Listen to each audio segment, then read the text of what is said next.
Welcome to Linda's TV show. If it is your first time, you like the channel, you like the program, subscribe and put on your notification bell because it's gonna help you to know when I upload a new video. My viewers, my subscribers, you guys are so amazing, especially those who always tune in to watch me each time I upload a new video. We've got Dr. Isowa Dogo, who is the National Publicity Secretary of Middle Belt Forum. Thank you for coming on this morning. Thank you for having me. Well, you heard the man from Muti Alakatun Hore saying that the Middle Belt, the past leader, was preaching hate speech. He also did say that there's this attempt to blackmail, criminalize what he described as herding in this country. But let's get your immediate response to what he said about the former statements.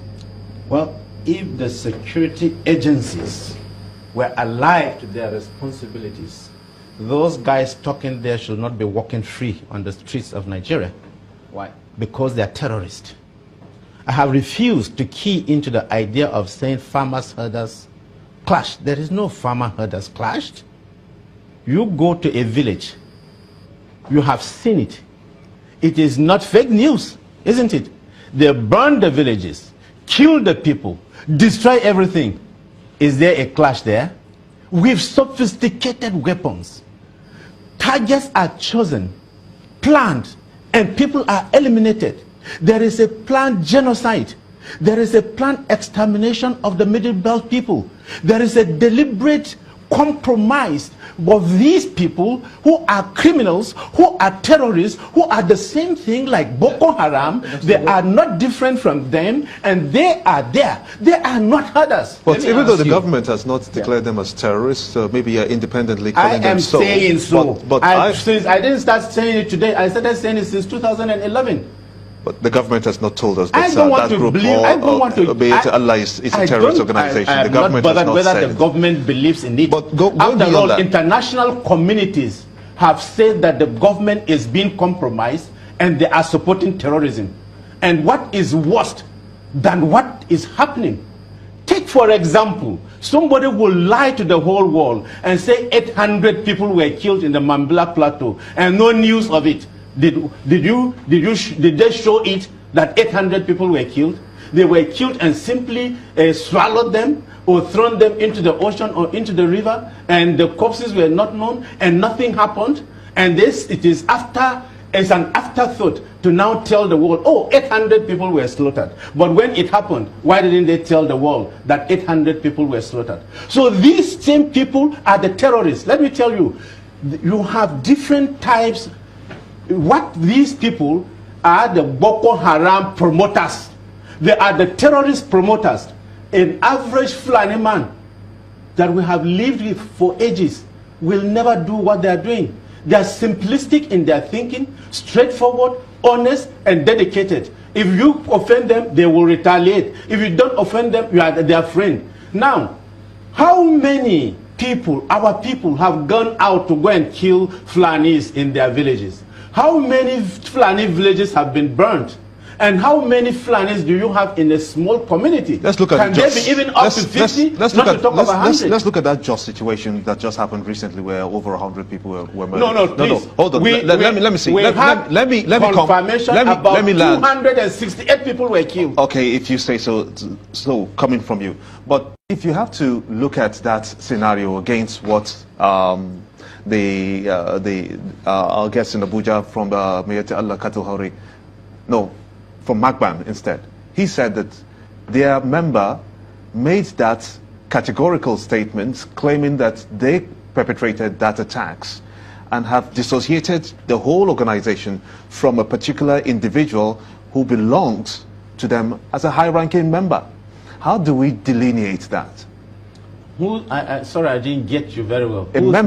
A member of Magban, a high-ranking member, came out and made the declaration that they carried out that attack in Jos, the Plateau State capital.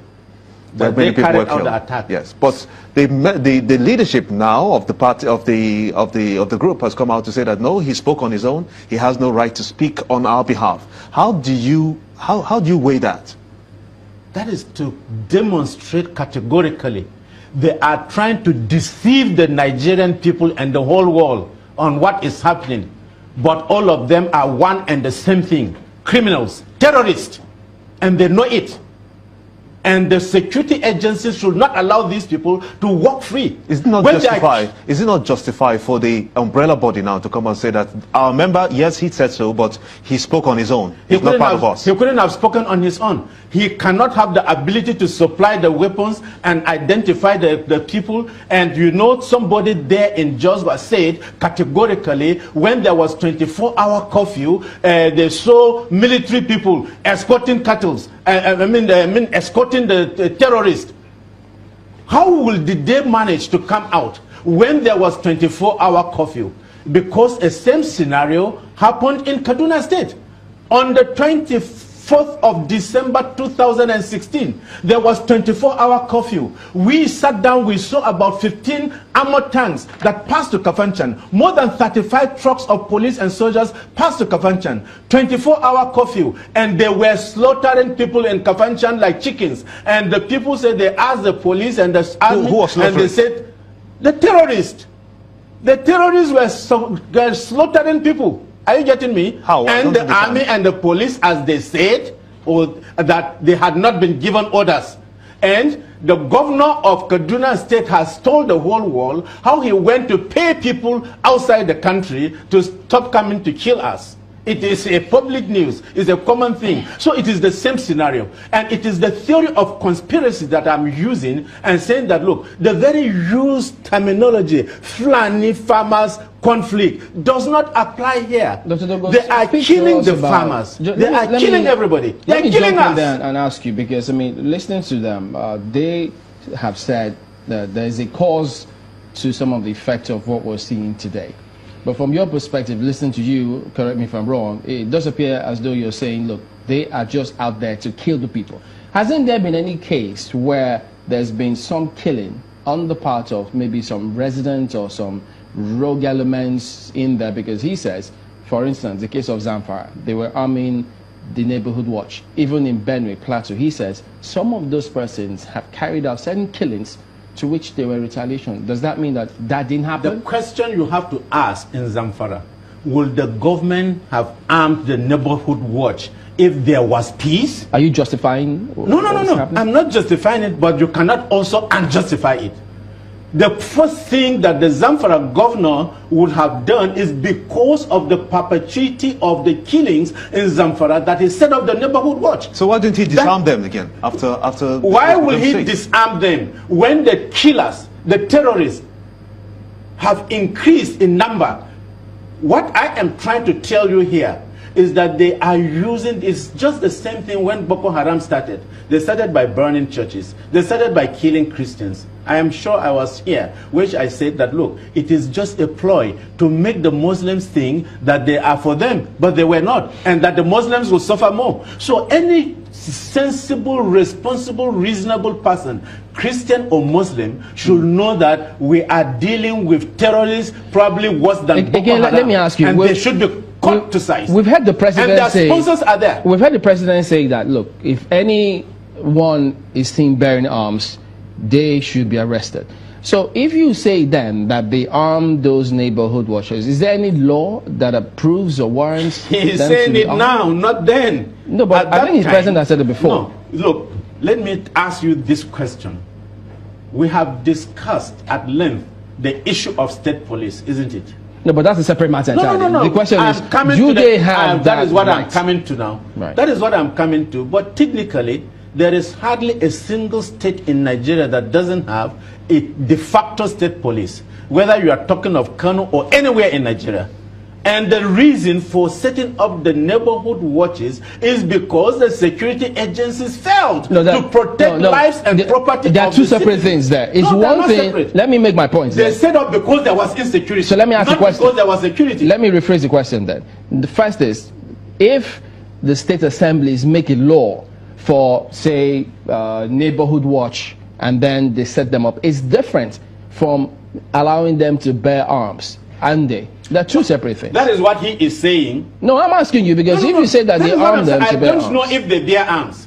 But he said that they arm them. neighborhood watches across the country who report even to the police. His words you is ju- that you- he has- they but have- he is the one saying no, so. his words are that they have turned into monsters now, having been equipped with weapons by the state government. That is what he is saying, not the state government. I've not heard that from the state government. And I'm sure if the state government had peace in Zamfara, if the people were secured, if everything was in order, they wouldn't have set up and armed the neighborhood watches. It's because of the failure of the security agencies, assuming he did. It's because of the failure of the security agencies that the Zamfara governor will have set up the security agencies and armed them. But if they were up to their work, they wouldn't be. Welcome to my channel. If this is your first time or first day of coming across my YouTube channel or seeing my face, you are highly welcome. Herzlich willkommen zu meinem Kanal.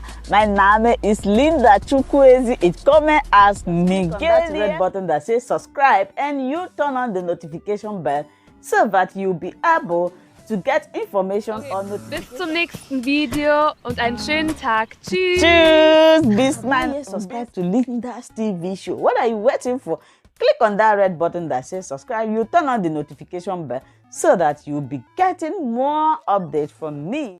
Leave your comments down below and share this video with your friends, families, and colleagues until we meet again in my next video. Bye bye.